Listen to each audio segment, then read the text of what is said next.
Salut à tous, on se retrouve aujourd'hui pour une nouvelle vidéo. Alors aujourd'hui, je vais pas être pro, je vais pas parler en mode journaliste sportif de 27 000 ans, là tout ça. J'ai pas envie d'être comme ça avec ce club en fait.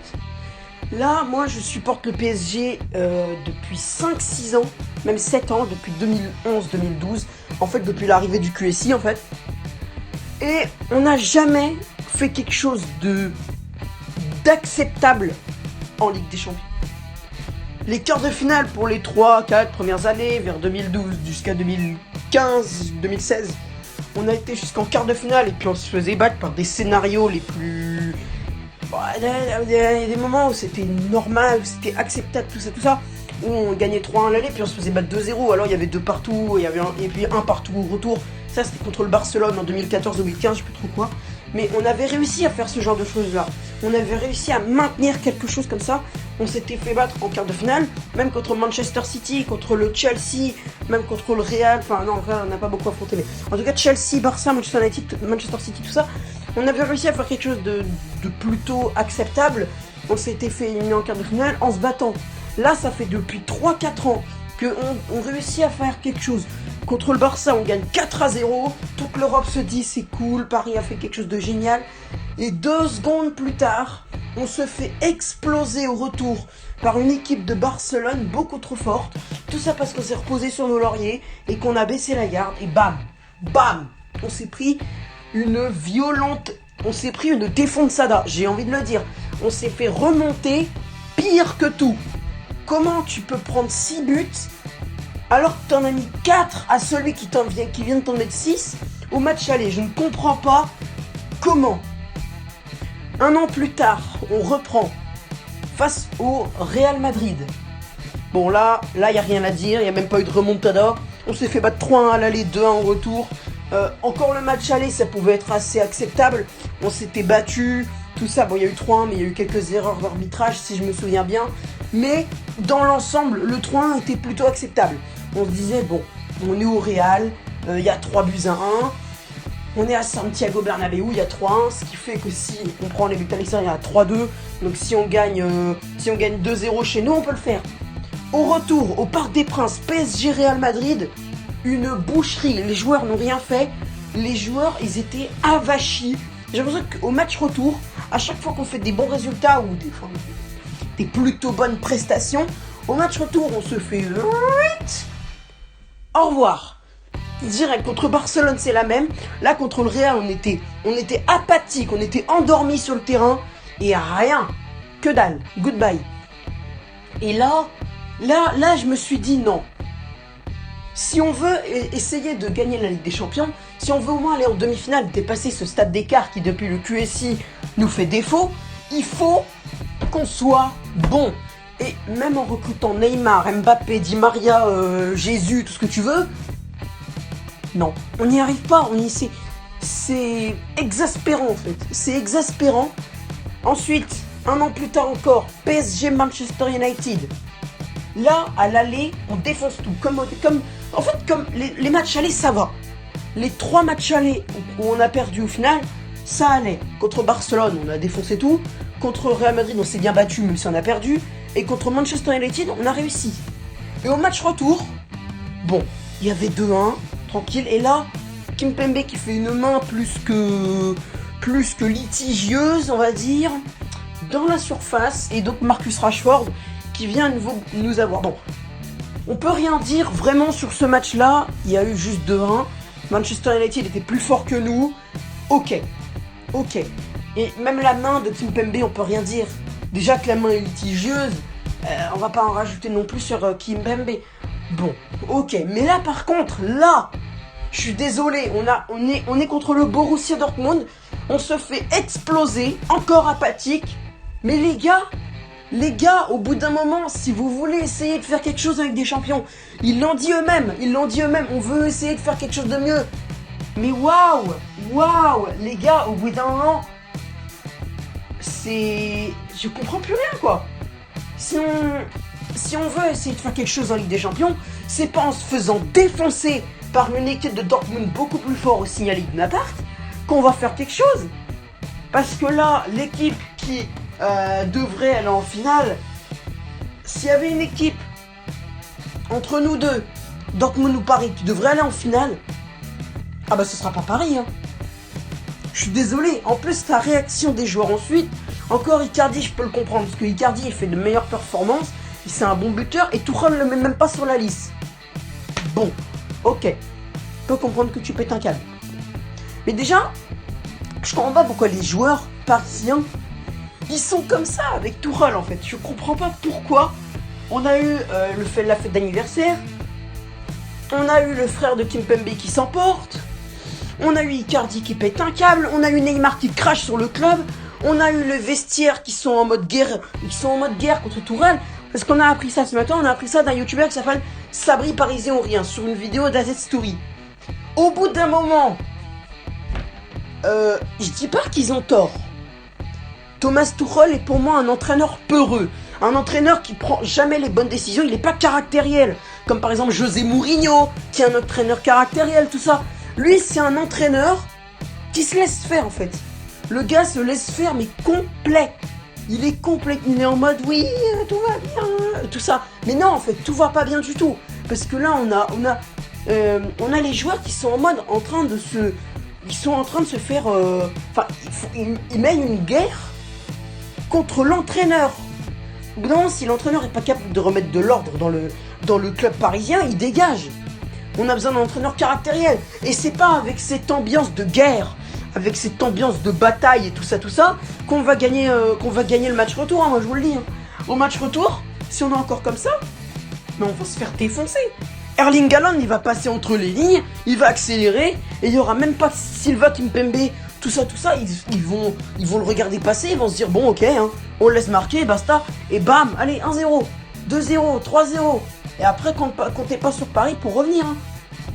Moi, ça m'exaspère de voir cette équipe parisienne, depuis 8 ans, et on a Neymar, on a Mbappé, on a Navas, qui est un super gardien, on a Sarabia, qui se débrouille bien, et sinon, on a Idrissa Gueye, on a Abdou Diallo, qu'on voit plus du tout. C'est vraiment exaspérant, quoi. On fait tout ce qu'il faut pour qu'il y ait des bonnes stars à Paris, pour qu'on essaye de marquer des points. Eh ben non, c'est jamais possible. Pourquoi ? Parce que Paris, vraiment, Paris se repose trop sur son argent. Paris recrute des stars, recrute beaucoup trop de stars au lieu de recruter des jeunes talents. Par exemple, le jeune Régnier, le jeune parisien Régnier, le jeune brésilien Régnier, ils étaient dessus pourtant. Pareil, Sandro Tonali, le milieu de terrain de Brescia, ils étaient dessus pour le futur du club. Bah, rien, que dalle. Ils sont juste sur les transactions de Neymar, de Mbappé. On voit que Ronaldo pourrait arriver pour 300 millions d'euros et basta. On voit que Mbappé pourrait se faire vendre pour 300 millions et qu'à la place, on pourrait acheter Lionel Messi. On voit, mais c'est exaspérant, quoi. Parce que là, on a une équipe de Paris qui est l'un des plus grands géants d'Europe. Même si leurs performances ne sont pas là. En fait, maintenant, c'est parce que c'est qui ? Celui qui détient les plus grandes stars compte parmi les plus grands d'Europe. Je te parie que la JS Saint-Pierroise, ils recrutent Lionel Messi pour 450 millions, ils font partie des géants d'Europe alors qu'ils sont en réunion régionale. Au bout d'un moment, faut arrêter. Paris n'est pas un grand géant d'Europe. Et ça me fait mal de le dire parce que moi je suis un supporter parisien, mais là c'est bon, quoi. Là c'est bon. Au bout d'un moment, ça fait 7-8 ans qu'on a les Qatars, qu'on nous donne des millions, qu'on a des grandes stars, qu'on a l'espoir, et à chaque fois, à l'aller, on est le plus souvent en forme, on défonce tout, les Barcelonais, les Mancuniens, et là, on se fait... on est apathique, quoi. On est complètement défoncé. Alors, c'est sûr que le système... Alors, ok, le système tactique de Thomas Tuchel n'était pas le meilleur. Bon, ça faut le dire, je le dirai encore. Thomas Tuchel n'est pas le meilleur entraîneur, mais... Comme je disais tout à l'heure, les joueurs n'ont pas tort de mener une guerre contre Tuchel. L'entraîneur ne gère rien, il est peureux, il laisse tout faire. Et ses systèmes tactiques, il commence vraiment à devenir compliqué. Mais, du côté de Paris aussi, du côté des joueurs aussi, il y a un problème. Parce que les joueurs de Paris, si ils veulent gagner, enfin s'ils veulent aller mieux en Ligue des Champions, comme ils l'ont souvent dit, et comme ils ont souvent failli le faire avec le Real Madrid où il y a eu 3-0, tout ça, c'est pas en ayant cette ambiance en interne qui est complètement horrible, c'est pas avec cette guerre stupide là contre Tuchel maintenant qu'ils vont réussir, hein, parce que moi, comme je le disais, au retour, c'est pas avec cette ambiance en interne que Paris va pouvoir renverser la tendance contre Dortmund. Moi je vous le dis, hein. Contre Dortmund, ils vont se faire battre 2-0 parce qu'ils auront la tête ailleurs. Ils vont se dire quel plan on pourrait encore inventer pour défoncer Tuchel. Je suis désolé, mais au bout d'un moment, c'est plus possible, quoi. Il faut que les joueurs et l'entraîneur et la direction se remettent en main. Déjà, l'entraîneur, il dégage. Faut recruter un bon gars, un Simone Inzaghi, un José Mourinho, et me faites pas croire qu'ils ont pas l'argent pour le faire. Mourinho, c'est sûr qu'il vient d'arriver, mais Inzaghi, c'est un bon gars, Inzaghi. Il y en a plein qui sont capables de le faire comme ça, il y en a des tonnes. Laurent Blanc, je sais même pas pourquoi on l'a viré, Laurent Blanc. Il était bon, Laurent Blanc. Alors, ok, on s'est fait battre contre Manchester City avec lui en 2016. Mais quand même, laissez-lui au moins une chance. Le gars, ça fait 1 an qu'il est là. Lui, c'est mort. Déjà, Unai Emery. Bon, ok, lui, Unai Emery, c'est mort. Thomas Tuchel, la première année, c'était pas mal. La deuxième, laisse tomber, dégage. Laurent Blanc, mais je comprends pas pourquoi Laurent Blanc, on l'a pas laissé. Laurent Blanc était bon, Laurent Blanc. Il était bon. C'est comme à Lyon, Bruno Genesio. Je comprends pas pourquoi on l'a pas... Je comprends pas pourquoi on l'a laissé, en fait. Je comprends pas pourquoi on l'a pas laissé. Bruno Genesio, il était bon. Je comprends pas. Il y a plein de clubs comme ça qui virent leurs entraîneurs les meilleurs, en fait. Laurent Blanc, le gars, ça m'a surpris quand il était parti, hein. C'est d'un bon entraîneur et direct, on se fait avoir par Manchester City, direct il dégage. Mais si c'est comme ça que vous travaillez, Emery, il aurait dû dégager dès la première année avec le Barça. Si j'étais à la direction, je lui aurais dit, mon pote, tu te fais revenir 6-1 par une équipe avec Neymar, avec Busquets, tout ça, ok, d'accord, ouais, ok. Mais tu leur mets 4-0 à l'aller, t'es bien capable de faire une défense solide au retour. Et là, tu te fais défoncer au Camp Nou par une équipe, bon ok, beaucoup plus forte, mais quand même quoi. Si tu leur en mets 4, t'es bien capable de pas encaisser 4 buts, même 6 buts. Tu en prends 2, t'en prends 3, ok, 3-1, même 4-1, je m'en fous. Mais là, je suis désolé, là, ils se prennent 6-1. Eh bah, si c'est comme ça, la politique, c'est tu fais un mauvais résultat en Ligue des Champions, tu te barres, eh bah, Unai Emery, il aurait dû se barrer dès la première défaite. Et c'est pareil pour Tuchel. Il s'est fait avoir par Manchester United, même sur une main litigieuse de Kimpembe. Eh ben, il aura dû se dégager. C'est mauvais à dire, mais c'est comme ça. S'ils font une politique pour les entraîneurs, tu fais un mauvais résultat en LDC, tu te barres. Et ben voilà. Tuchel et Emery, ils auraient dû se barrer parce que Laurent Blanc, c'était un bon entraîneur. Et si comme ça, il y a la politique qui reste comme ça à Paris, eh ben tous les entraîneurs doivent se barrer à chaque fois qu'on fait du foot. À chaque fois qu'on fait du foot. Et j'espère que malgré dans la souffrance de la défaite contre Dortmund qui se profile, parce que moi j'y crois pas du tout, en voyant le match comme ça et en voyant l'ambiance qu'on a en interne, avec chaque jour, tous les jours ou tous les 2 jours, je vois AZ Story qui sort une vidéo, la fête après la défaite, incroyable vestiaire en clash contre Tuchel. Ça a failli en venir aux mains, les gars. Ça a failli en venir aux mains. Faut se remettre en question. Faut essayer de faire quelque chose. Au pire, vous faites quelque chose en Ligue des Champions et après vous vous battez si vous voulez, je m'en fous. Mais au bout d'un moment, les supporters, vous y pensez même pas, quoi. Parce que là, vous vous dites, on va mener une guerre contre Tuchel et la Ligue des Champions, on oublie. Bah non, on n'oublie pas la Ligue des Champions. Ça fait 7-8 ans qu'on a QSI, qu'on a l'espoir de le faire grâce au Qatar. On le fait même pas à cause de vos petites guerres stupides. Je sais pas, au bout d'un moment, faut arrêter un peu. Remettez-vous en question, essayez de faire quelque chose de stable en Ligue des Champions, allez au moins en quart de finale, en demi-finale, tout ce que vous voulez, je m'en fous. Mais après seulement, vous pouvez mener votre guerre contre le Tuchel, je m'en fous. Déjà la Ligue 1, de toute façon, qui veut la gagner, la Ligue 1 ? Qui veut la gagner ? On n'arrête pas de la gagner depuis 7-8 ans, depuis 9 ans. On a fait juste une petite pause en 2017 pour la laisser à Monaco. C'est pas la laisser une deuxième fois qui va nous faire chier. Moi, ce qu'on veut, c'est la Ligue des Champions. On veut des belles performances en Ligue des Champions. Et pour le moment, on les a pas à cause de soit une main, soit l'arbitre, soit les joueurs eux-mêmes avec leur petite guéguerre stupide contre leur entraîneur. Alors, au bout d'un moment, faut se remettre en question, essayer de gagner la Ligue des Champions, essayer de faire quelque chose. On vous demande pas de la gagner, on vous demande d'aller au moins en quart de finale, en demi-finale.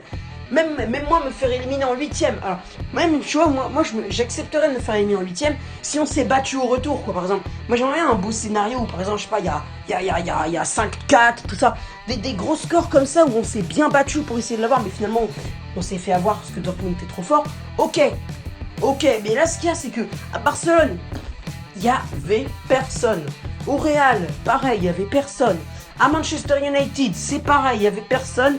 Mais malheureusement que Kimpembe a fait la main, parce que malgré qu'il n'y ait personne, on aurait peut-être pu réussir à gagner quand même.